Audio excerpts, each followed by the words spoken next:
जय हिंद साथियों, स्वागत है आपका आपके अपने यूट्यूब चैनल एग्जाम रिव्यू में। इस पर साथियों आज हम बात करने वाले हैं टॉप 25 प्रश्नों के बारे में जो आपके एग्जाम में बार बार पूछे जाते हैं। अगर आप बीएसएफ, आईटीबीपी, सीएएसएफ, ट्रेड्समैन की तैयारी कर रहे हैं तो आपके लिए क्लास बहुत ही महत्वपूर्ण रहने वाली है और बार बार आपके प्रीवियस ईयर एग्जाम में ये क्वेश्चन पूछे गए हैं। तो साथियों टॉप 25 क्वेश्चन हम कराने वाले हैं आप सभी के लिए। प्रैक्टिस सेट पहला है जीके जीएस का।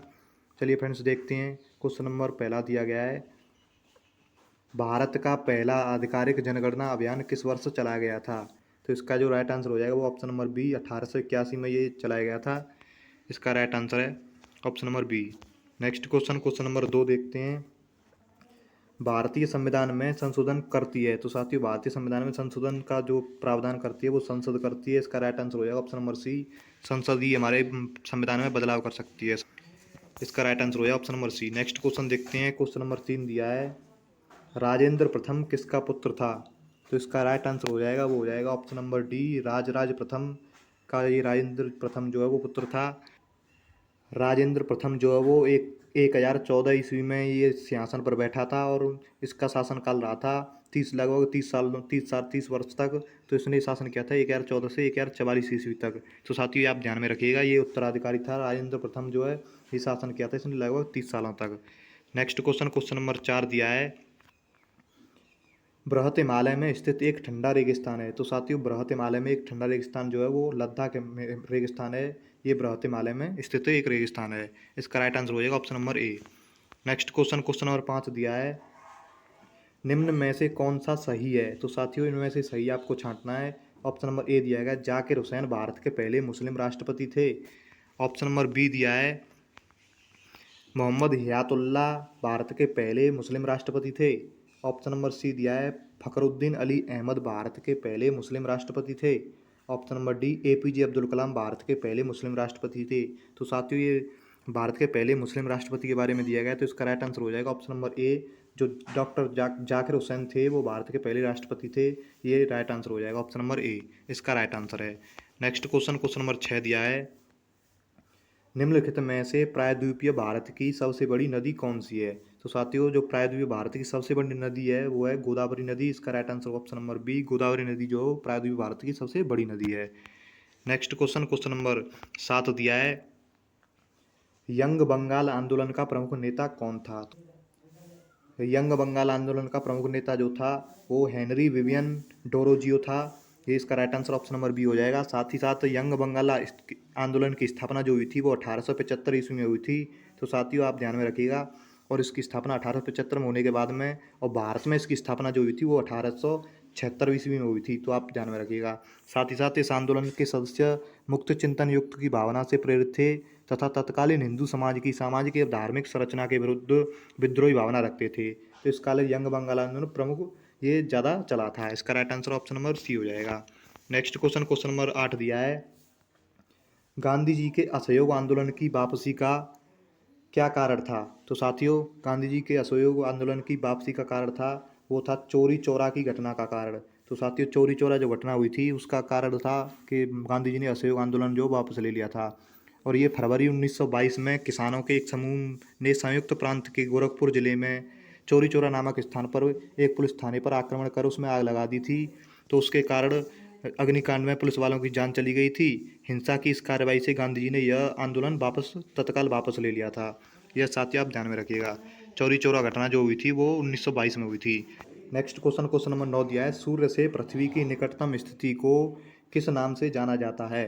तो साथियों इसको अपसौर कहते हैं। सूर्य के जो निकटतम स्थिति होती है उसको अपसौर कहते हैं और जो सूर्य पृथ्वी से दूर होता है तो उसको अपसौर कहते हैं। साथियों ये दो घटना होती हैं, उपसौर और अपसौर। आप ध्यान में रखिए, जो सब जब सूर्य पृथ्वी के निकट होता है तो उसे उपसौर कहते हैं और जब सूर्य जो है वो पृथ्वी के दूर होता है तो उसे कहते हैं अपसौर। ये दो घटनाएं होती हैं। नेक्स्ट क्वेश्चन, क्वेश्चन नंबर 10 दिया है, भारतीय संविधान का कौन सा अनुच्छेद बच्चों को मुफ्त और अनिवार्य शिक्षा प्रदान करता है? तो इसका राइट आंसर हो जाएगा ऑप्शन नंबर ए, जो आर्टिकल 21 का ए है वो भारतीय संविधान का अनुच्छेद मुफ्त और अनिवार्य शिक्षा प्रदान करता है जो बच्चे होते हैं उनको। इसका राइट आंसर हो जाएगा option number A. Next question, question number 11 दिया है, भारत को एक गणराज्य मुख्य रूप से इसलिए माना जाता है क्योंकि? तो साथियों गणराज्य जो भारत को कहा जाता है वो क्यों कहा जाता है? तो इसका राइट आंसर हो जाएगा ऑप्शन नंबर ए हो जाएगा, राज्याध्यक्ष का चुनाव होता है। तो साथियों, जो हमारा भारत है वो उसमें भारत की जनता द्वारा राज्य सरकार के प्रमुख का चुनाव होता है, इसलिए हमारे भारत को गणराज्य कहा जाता है, क्योंकि यहाँ कोई वंशानुगत राजा नहीं होता है। यहाँ पर जनता के द्वारा ही एक निर्वाचित सदस्य चुना जाता है। नेक्स्ट क्वेश्चन, क्वेश्चन नंबर 12 दिया है, किस संवैधानिक संशोधन द्वारा नगर पालिका विधेयक पारित हुआ है? तो इसका राइट आंसर होगा ऑप्शन नंबर डी, 74वां संविधान संशोधन जो विधेयक आया था उसमें संवैधानिक संशोधन नगर पालिका विधेयक पारित हुआ था। ये आप ध्यान में रखिएगा। इसका right answer option number D. Next question, question number 13 दिया है, पंचायत राज प्रणाली सब पहले किन दो राज्यों में लागू की गई थी? तो साथियों, पंचायत राज प्रणाली जो है वो सबसे पहले आंध्र प्रदेश और राजस्थान में लागू की गई थी। इसका right answer option number A हो जाएगा। अगला प्रश्न दिया है, प्रश्न नंबर 14, सबसे पहला दादा साहेब फाल्के पुरस्कार किसे दिया गया था? तो इसका राइट आंसर होगा option number D, Devika Rani जी को जो है वो सबसे पहला दादा साहेब फाल्के पुरस्कार दिया गया था। और वर्तमान में 2023 में जो दिया गया है वो आलिया भट्ट और रणबीर कपूर को दिया गया है, और ये पुरस्कार जो मुंबई में प्रदान किया जाता है। और ये साथियों, इसकी स्थापना जो हुई थी वो 1969 ईस्वी में हुई थी, ये आप ध्यान में रखिएगा। और दादा साहेब फाल्के पुरस्कार जो है वो फिल्म फिल्म सिनेमा जगत में दिया जाता है, और सबसे ज़्यादा योगदान देने के लिए। तो सबसे पहले ही आप ध्यान में रखिएगा कि जो सबसे पहला दादा साहेब फाल्के पुरस्कार दिया गया था वो देविका रानी जी को दिया गया था। नेक्स्ट क्वेश्चन, क्वेश्चन नंबर 15 दिया है, किस देश को यूरोप का कॉकपिट कहा जाता है? तो साथियों, किस देश को यूरोप का कॉकपिट कहा जाता है? किसको कहा जाता है? बेल्जियम को। ऑप्शन नंबर सी इसका राइट आंसर है। बेल्जियम जो यूरोप का कॉकपिट कहा जाता है। क्वेश्चन नंबर 16 दिया है, सर्वोच्च न्यायालय में प्रथम महिला न्यायाधीश कौन थी? तो साथियों, सर्वोच्च न्यायालय में प्रथम महिला न्यायाधीश थी वो थी एम फातिमा बीबी। ऑप्शन नंबर सी इसका राइट आंसर है। और साथ ही साथ आप ध्यान में रखिएगा, सर्वोच्च न्यायालय में वर्तमान जो मुख्य न्यायाधीश हैं और 50वें नंबर के मुख्य न्यायाधीश जो है वो डी वाई चंद्रचूड़ हैं, जो इनका नाम पूरा नाम है जस्टिस धनंजय यशवंत चंद्रचूड़। ये आप ध्यान में रखिएगा, 50वें ये मुख्य न्यायाधीश हैं। और 49वें आपको पूछा जाए तो वो आपके यू ललित हैं, जो 49वें नंबर के मुख्य न्यायाधीश रहे हैं, और वर्तमान में 50वें नंबर के जो डी वाई चंद्रचूड़ हैं। नेक्स्ट क्वेश्चन, क्वेश्चन नंबर 17 दिया है, भारत की सबसे पुरानी सोने की खदान कौन सी है? तो साथियों, भारत की जो सबसे पुरानी सोने की खदान है वो कौन सी है? वो है ऑप्शन नंबर बी, इसका राइट आंसर है कोलार खदान, जो वो भारत की सबसे पुरानी खदान है। इसका right answer option number B हो जाएगा। नेक्स्ट क्वेश्चन, क्वेश्चन नंबर 18 दिया है, भारत का प्राचीनतम संगीत यंत्र कौन सा है? तो साथियों, भारत का जो प्राचीनतम संगीत यंत्र है वो है बीड़ा। बीड़ा इसका राइट आंसर है, ये भारत का सबसे प्राचीन यंत्र है। नेक्स्ट क्वेश्चन, क्वेश्चन नंबर 19 दिया है, मुखौटा नृत्य शैली निम्नलिखित में से किस नृत्य से संबंधित है? साथियों, ये मुखौटा नृत्य शैली जो है वो ये कुचिपुड़ी नृत्य से संबंधित नृत्य शैली है। और इसमें कुचिपुड़ी नृत्य जो वो आंध्र प्रदेश का ये शास्त्रीय नृत्य है। इसमें जो है महिलाएं जो है मुखौटा पहन करके नृत्य करती हैं। तो ये साथ ही कुचिपुड़ी का ये नृत्य शैली है। नेक्स्ट क्वेश्चन, क्वेश्चन नंबर 20 दिया है, राष्ट्रीय पर्यावरण अभियांत्रिकी शोध संस्थान कहाँ अवस्थित है? तो साथियों, ये आपका राइट आंसर हो जाएगा option number A, Nagpur Maharashtra. साथियों, महाराष्ट्र का जो नागपुर जिला है इसमें राष्ट्रीय पर्यावरण अभियांत्रिकी शोध संस्थान स्थित है।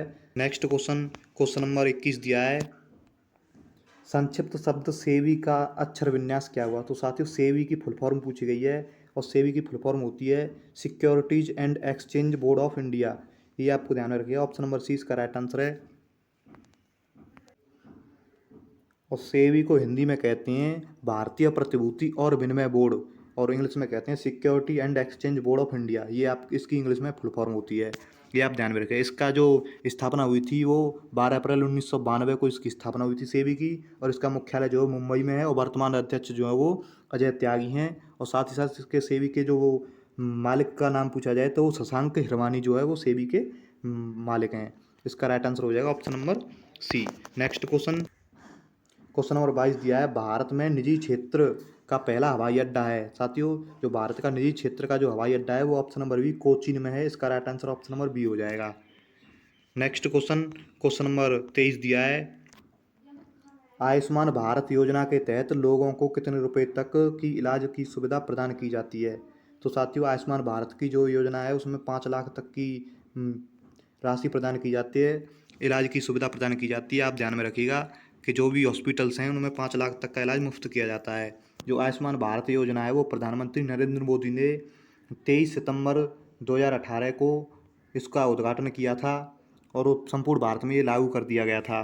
तो साथियों ये जो है वो कमज़ोर आर्थिक वर्ग से जो कमज़ोर लोग हैं उनको स्वास्थ्य बीमा मुहैया कराना है, ये उद्देश्य है प्रधानमंत्री नरेंद्र मोदी जी का। आयुष्मान भारत योजना जो है वो 1 अप्रैल 2018 से शुरुआत हुई थी इसकी, और इसमें अब लगभग 1.84 करोड़ मरीजों का इलाज हो चुका है। आप ध्यान में रखिएगा, ये चिकित्सा के क्षेत्र में बहुत बड़ा योगदान है। इसका जो इलाज की सुविधा प्रदान की जाती है वो 5 लाख तक इसमें राशि प्रदान की जाती है। इसका right answer option number C हो जाएगा।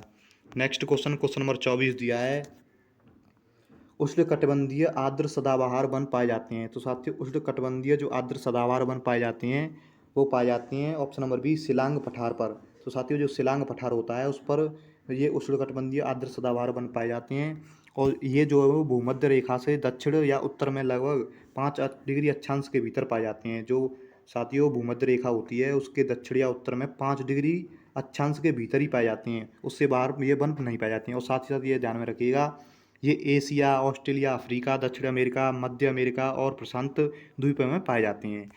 नेक्स्ट क्वेश्चन नंबर 25 दिया है, भारतीय वानस्पतिक सर्वेक्षण कहाँ स्थित है। तो साथियों जो भारतीय वनस्पतिक सर्वेक्षण जो है वो BSI का मुख्यालय जो है वो कोलकाता में है। इसका राइट आंसर हो जाएगा ऑप्शन नंबर ए। तो साथ ही साथ याद रखिए इसकी स्थापना जो हुई थी वो 1890 में हुई थी, और ये पौधों के संसाधनों की खोज और आर्थिक गुणों के साथ पौधों को प्रजातियों को पहचान करने के लिए इसका उद्देश्य रखा गया है, इसकी स्थापना हुई है, ये आप ध्यान में रखिएगा। नेक्स्ट, और साथ ही साथ हमने ये 25 बहुत ही महत्वपूर्ण क्वेश्चंस आपको करा दिए हैं जो आपके एग्जाम में बार बार पूछे जाते हैं। अगर आप ITBP, BSF ट्रेड्समैन और CISF ट्रेड्समैन की तैयारी कर रहे हैं तो हमारे चैनल पर संपूर्ण क्लासेस कराई जाएंगी। तो अगर आप इस PDF को डाउनलोड करना चाहते हैं तो टेलीग्राम का लिंक हमने डिस्क्रिप्शन में दिया है, आप वहाँ से जा करके आप इस PDF को डाउनलोड कर सकते हैं। अगर आपको वीडियो पसंद आई हो तो वीडियो को लाइक कीजिए एंड ज़्यादा से ज़्यादा शेयर कीजिए। चलिए फ्रेंड्स, मिलती हैं नेक्स्ट वीडियो में, तब तक के लिए जय हिंद, जय भारत।